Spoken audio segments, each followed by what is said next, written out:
back to another episode of Coming Out Stories from What Goes On Media. I'm Emma Goswell and I'm your host. We pretty much do what we say on the tin. We bring you real people from the LGBTQ+ community who are happy to share intimate conversations and talk about their lives and their journeys. This episode you'll hear from Andrew, who lives in Brighton in England. We started chatting about how he identifies. A queer person, I think that's probably something that I've got more comfortable with over the years. Gay man doesn't really fit. I don't know, over the years as I've developed, I've kind of thought, I'm not sure if that's kind of where I sit. So yeah, I think queer for me kind of encompasses everything. Which is interesting, isn't it? Because it probably ages you, that, because I think certainly older people in our community can't stand that word because it was really seen as derogatory, and you know, a lot of people used it as a homophobic slur when they were growing up and they couldn't cope with it. But at what point did you accept it and go, I actually like this word and I'm going to use it and own it? I think for me, I didn't like the word either because it did kind of provide reminders of childhood and being at school and you know, being called a queer, that kind of thing. But I think as I started to get more comfortable with myself and get more involved with the community, it just felt like it kind of encompassed lots of different facets of my personality. So for me, it was just a way of going, okay, this is a bit of a strange word to use, but it fits. And I think it just felt more comfortable because it was like less boxes, whereas I kind of felt like, oh, I'm a gay man, but I also feel a bit non-binary and I want to dress like this, but I also want to do this. And I'm in a marriage with a man, but actually I don't feel like this. And I think it's a bit of a, can we swear on this? Yeah, you can fucking swear on a podcast. Love it. But it's a bit of a head fuck, isn't it? Because you kind of, there's so much stuff that you're kind of going through. And then, so for me, it just was a way of bringing everything together.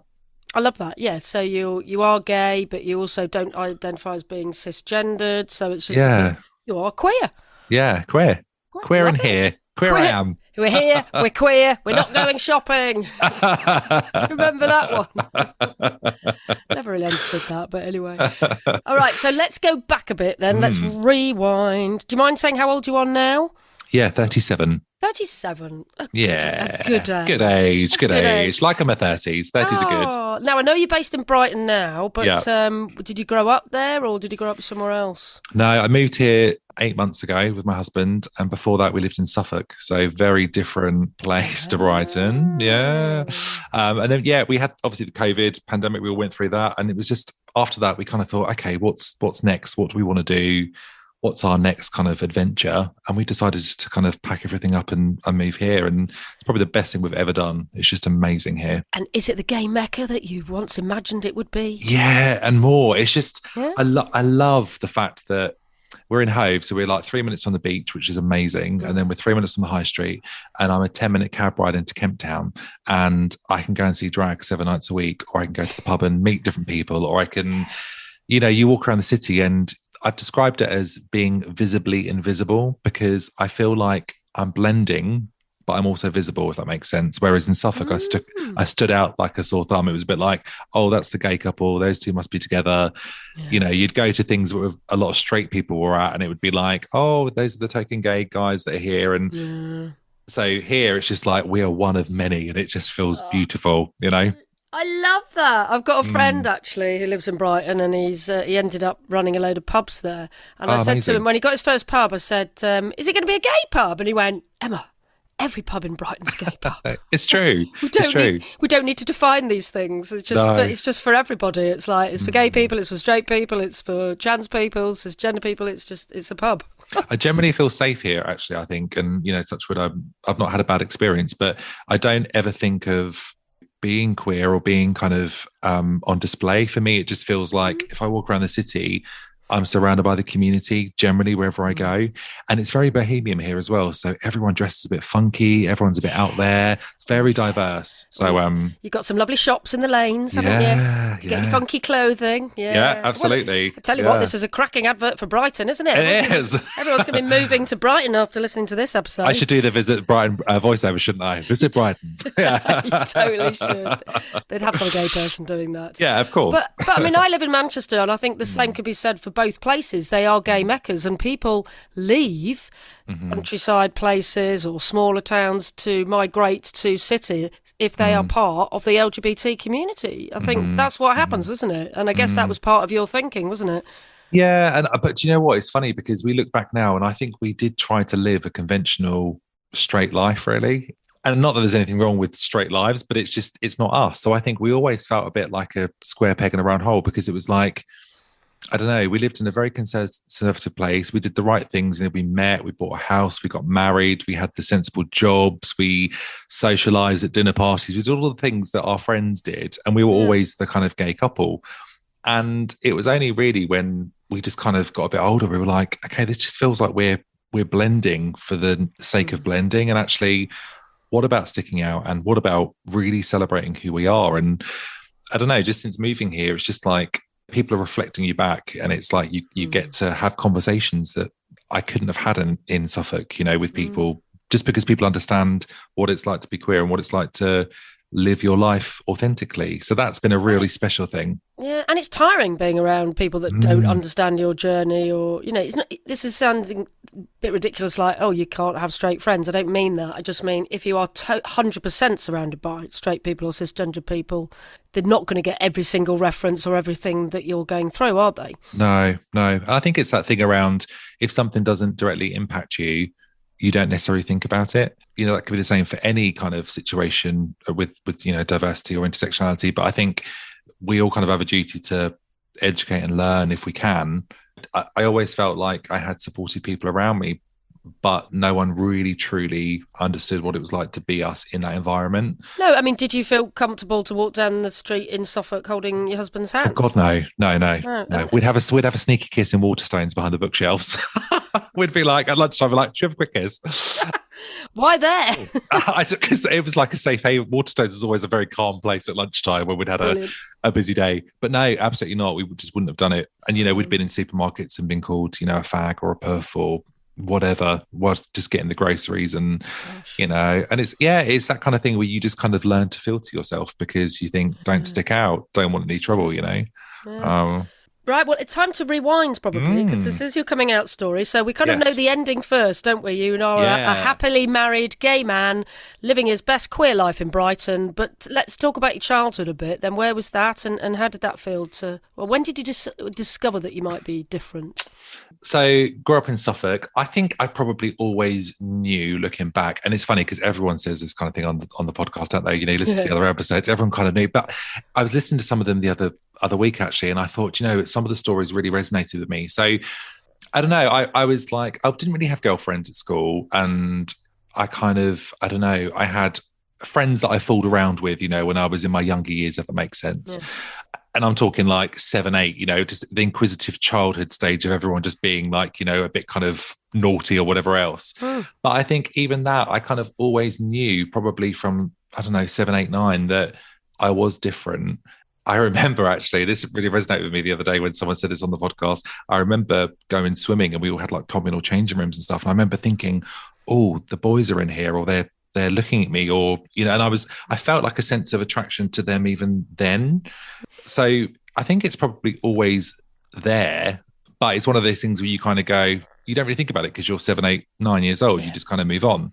And it's not an overtly sexual thing, is it? It's kind of an attraction. It's just an attraction. It's just like, oh, this feels a bit different, but actually you don't really pinpoint it or think about it really. But I'd had like, girlfriends that I'd snogged and all that kind of stuff. Yeah. And then I think as I got into high school, it just became a bit more obvious to me really. But I did a very, very, well, I say I did a very good job. I just really just repressed any of it down. I was bullied and I was very much kind of shamed and called every name you can imagine at high school.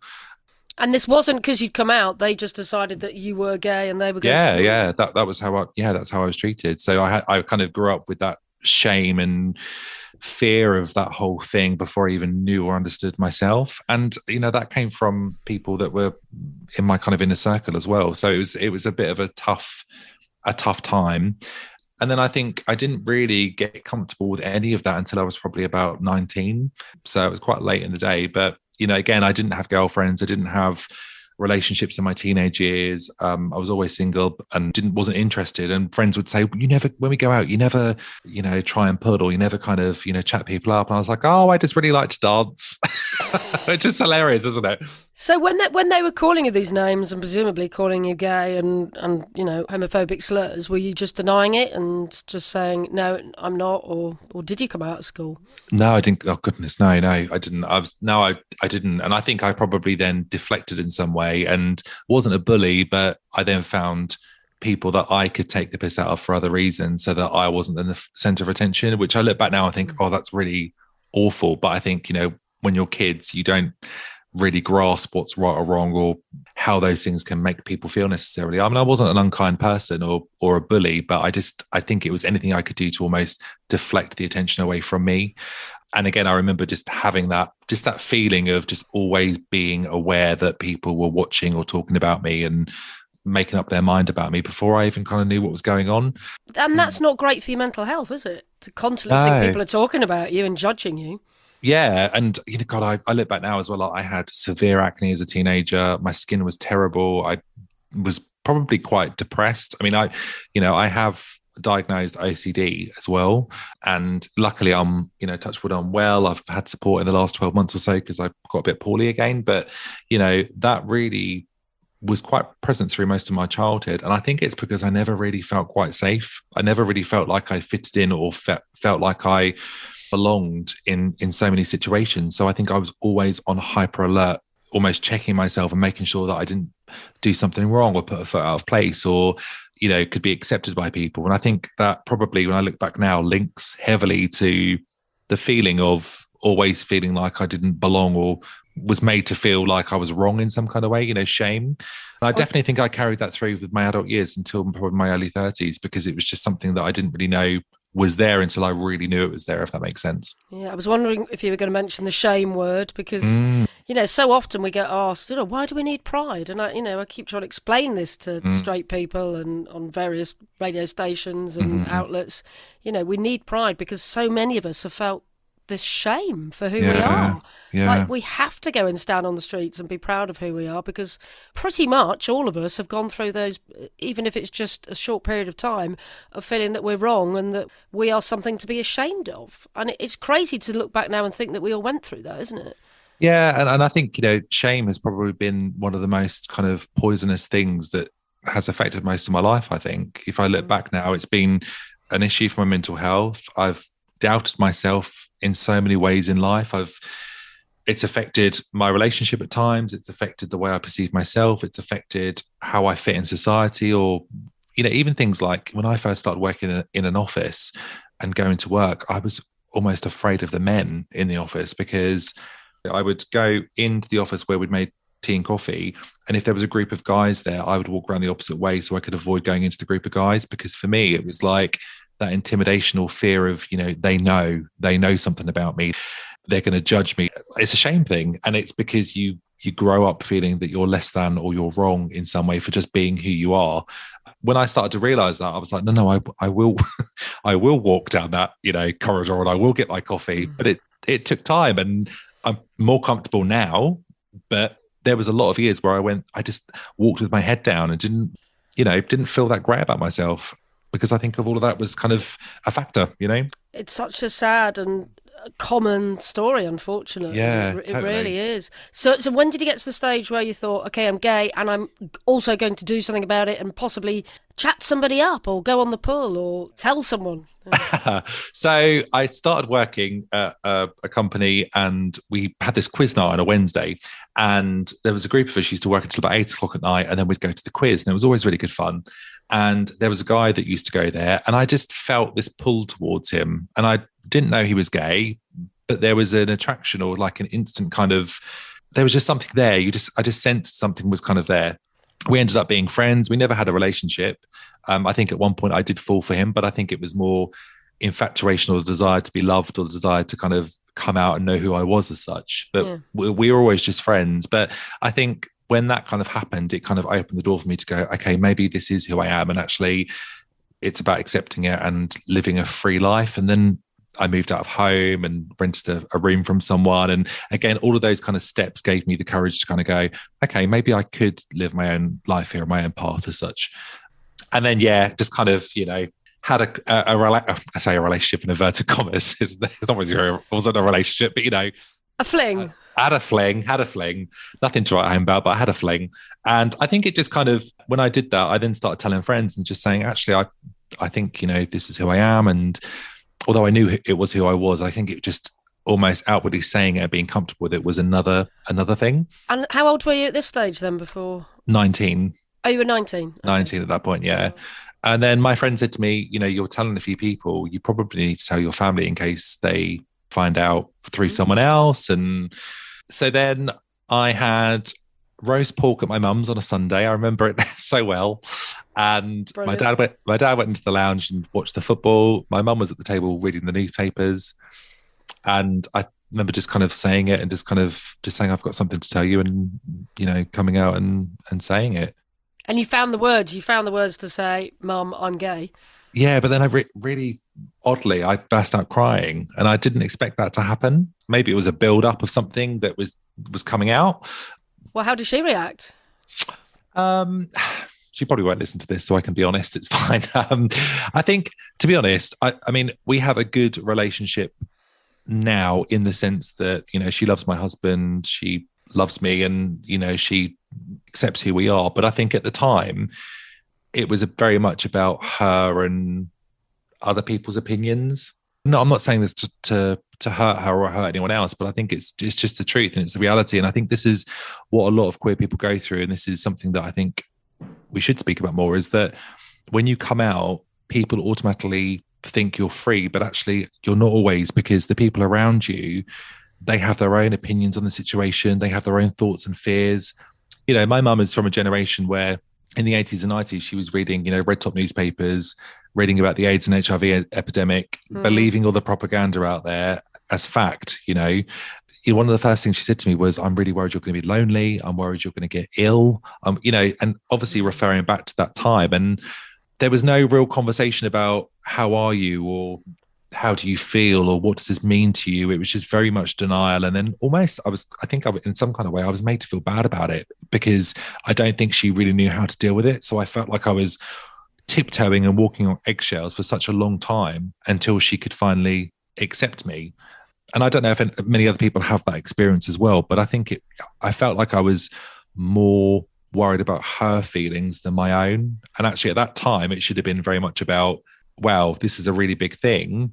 What's next for me? How do I live my life? What does that mean? But I couldn't really focus on that, to be honest. And then the wars started, in terms of arguments and all that kind of stuff. And it was tough. And you were a teenager at this stage. But I guess all you want to hear at those moments is just, it's fine, I still love you. But that didn't come for a while.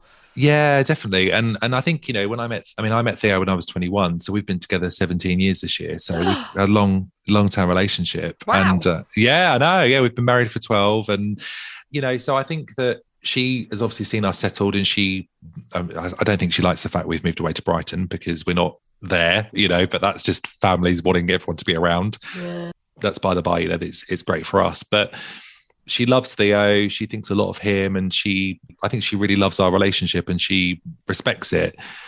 But it took a long time to kind of get there. So that's 2 years after you moved out and told her. I'm out. And I made the stupid mistake of moving back home for a year before I met Theo. Never move home when you've moved out. My God, when you've had your freedom and then you move back home, it is tough. We just didn't get on. It would often come up, about my sexuality and all that kind of stuff. And it was a tough old time, really. Were you getting support off friends, though? I was, but I think, and again, when you look back, I think you almost play a role, or you become the token person. So you become, oh, my gay friend Andrew, or, oh, Andrew's the gay person in the office, or we're going to go out with Andrew because he's so much fun because he's gay. I'm 37 now, so I can look back. But when you're 19 and you're impressionable and you're naive and you're insecure and all those things, I think you sometimes just do what you think you should do because it gets people to like you. And I definitely think I was a victim of that. It was just very much like, I'll be who I think I should be to please other people and be accepted. And it was only really when I got older and realized that these people weren't really friends, or that situation didn't support me, that it was a way of kind of going, no, this isn't the right thing, to do. They wanted you to be a gay best friend or be the funny one in the office. Yeah, definitely. I was the diversity in the corner, It's just, I mean, don't get me wrong, everyone's got their journey, and, maybe I wouldn't be where I am right now if I hadn't have gone through those situations. But I do think when you're young, you need people around you that are supportive. And, maybe if I'd have had a bit more of a better coming out experience, I wouldn't have needed to seek approval from the people around me outside of my family so much.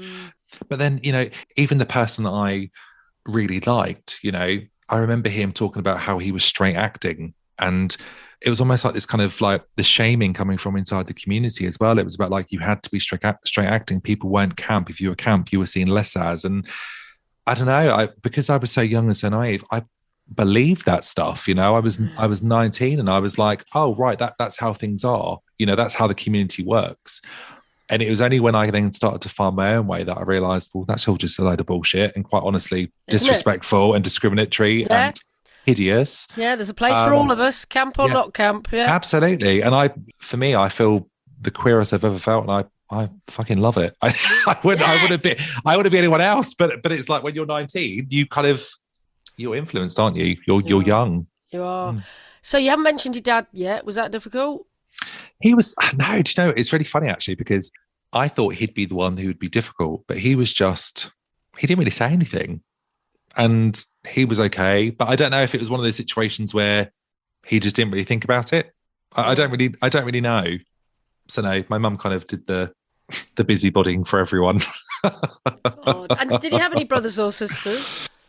Yeah, I've got a sister, and I've got I have I have a brother, and I have an ex-brother, because I've kind of cut one of them out because he's a little bit toxic. So I've had to part ways with him. But yeah, I had a brother that I kind of grew up with who was, kind of similar in age to me. Yeah, I guess, he was one of my bullies, really, if I'm completely honest, when I was a teenager. That was often a thing. So this is turning into a real like therapy situation. I'm sorry. Yeah. It is a bit like therapy, this podcast sometimes, to be honest. Yeah, it's cool now. But at the time, as a teenager, he was probably one of my biggest bullies, because he would often call me the names that the people at school did. And you internalize all that stuff. So it's only really when you get older, you kind of go, God, that was really shit. Like, how could anyone do that to someone, And he was older than you? Like 18 months. Yeah, quite near then. So it was a bit of a tougher situation, but then I met Theo and things blossomed. Yeah, so tell us how you met your husband then. Yeah, so we met at a party. So he went to this party with another friend, and I went with my straight acting friend, and at the time, and we just we shared a cigarette and got talking, and just, I don't know, we just became friends. And then literally about 5 months later, we got together.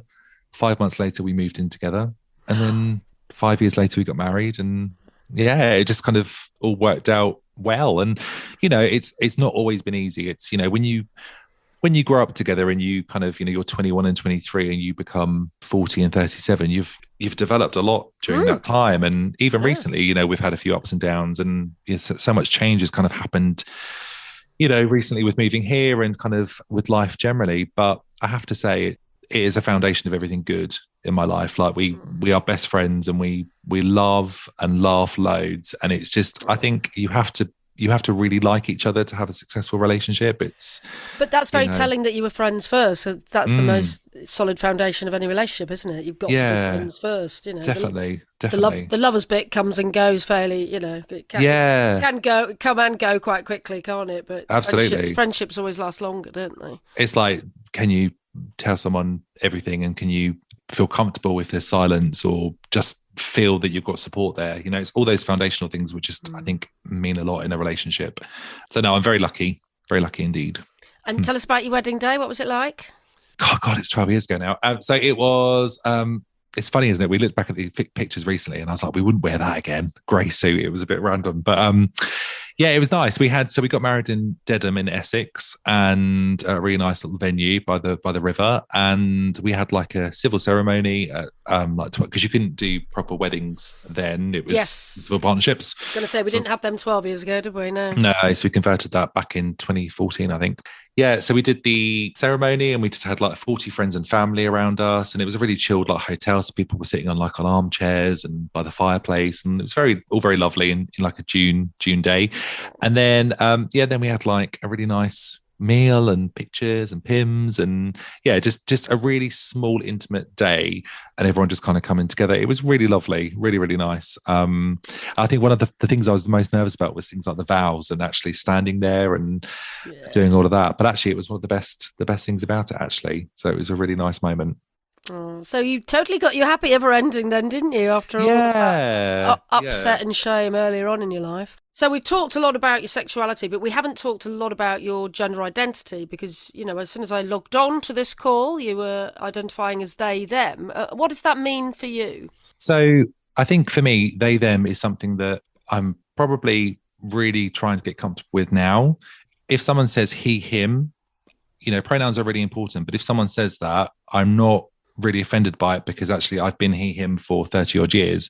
But I think for me, they, them, what I'm trying to accept about that is that actually a bit like queer, it encompasses so much more than just the kind of standard gender terms. And I don't believe that I fit into those standard gender terms. I like to paint my nails. I don't, wear a dress yet, or I'm not dressing in clothing that would identify me necessarily as society would see as a woman. But equally, I like to have the options. I just don't like being hemmed into a box. For me, I think I've done that for so many years that it's important to be more free in that respect. So whether I end up doing more stuff than my nails, for me, it's not about that. It's just about options.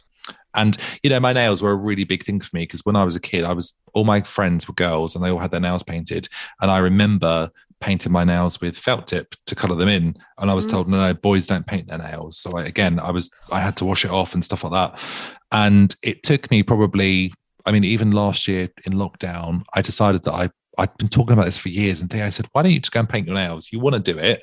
Yeah. I don't care. It's nail varnish. Just do it. It doesn't mean anything. But I was thinking, well, if I want to do that, does it mean I'm trans? Does it mean I'm this? Does it mean I want to change my gender? All this kind of stuff. And again, I think it's all that self-doubt that kind of goes through your head because you learn to question yourself so much, throughout your life. So in the end, I was like, what am I doing? This is just nail varnish. This doesn't mean anything other than I like to have funky nails. Go and do it. But when I did it, the anxiety I felt was just so intense. Whereas now I go to the salon and I have gels done and I'm laughing and joking with the ladies who are working in there. And, it's lovely. But definitely during lockdown, when I first started doing it, it was a real big thing for me. And it shouldn't be. It's just, again, anyone that's thinking about doing anything like that, it's just nail varnish. Just do it. Yeah. But it sounds like it was a bit of a process for you. Did you have to come out to your husband then as being non-binary? Is it something you discussed?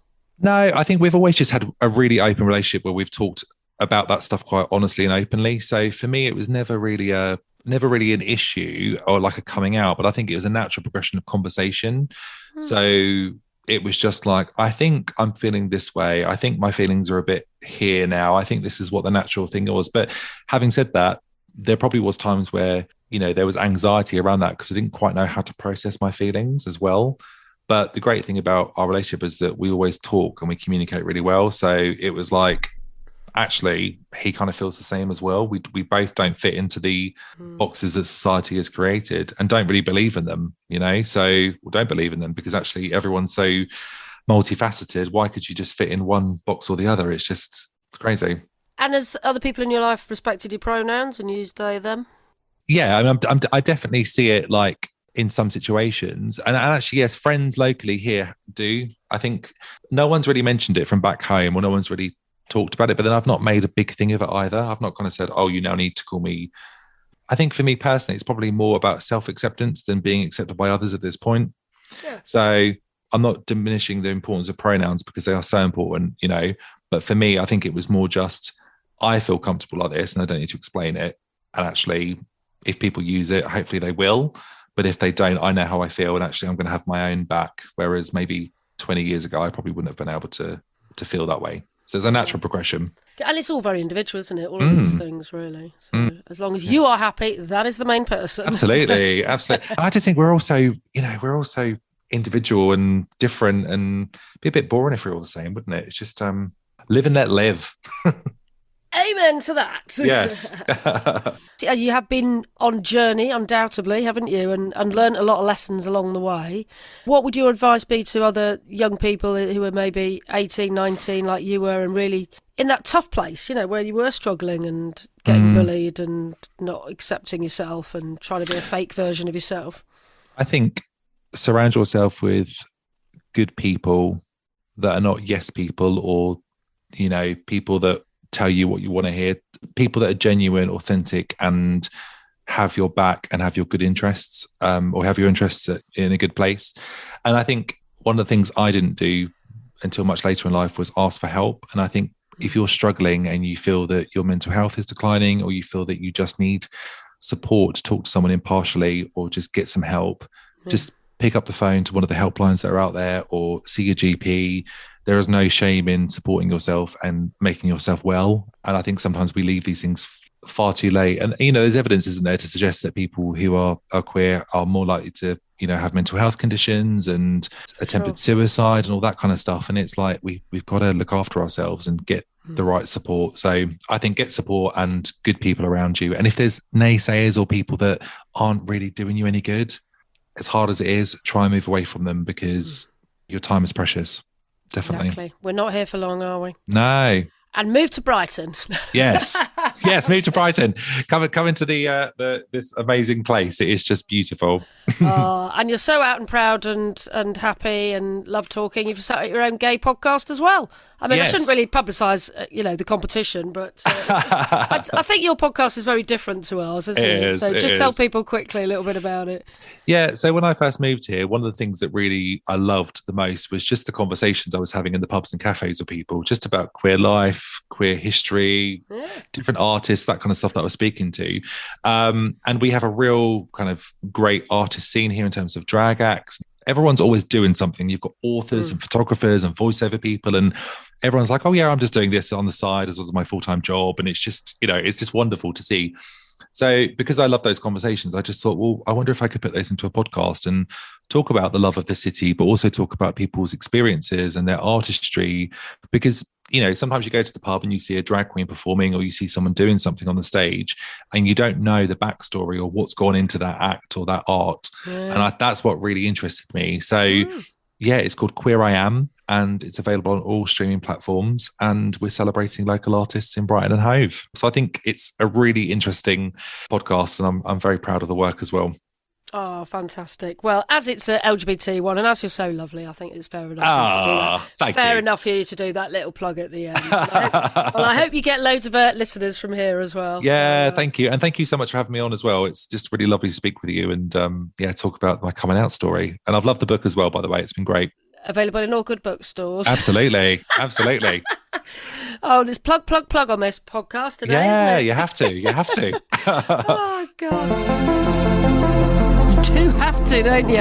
It is good to advertise, isn't it? And talking of which, if you would like the chance to advertise by sponsoring Coming Out Stories, or maybe you know someone who might be interested in helping to support this podcast to keep going, please do get in contact. The best way to do that is probably to go to our website, comingoutStoriesPodcast.com, and click on the Get in Touch icon. We'd love to hear from you. And don't forget to follow us on all the socials too, at Come Out Stories on Twitter and at Coming Out Stories Pod on Instagram.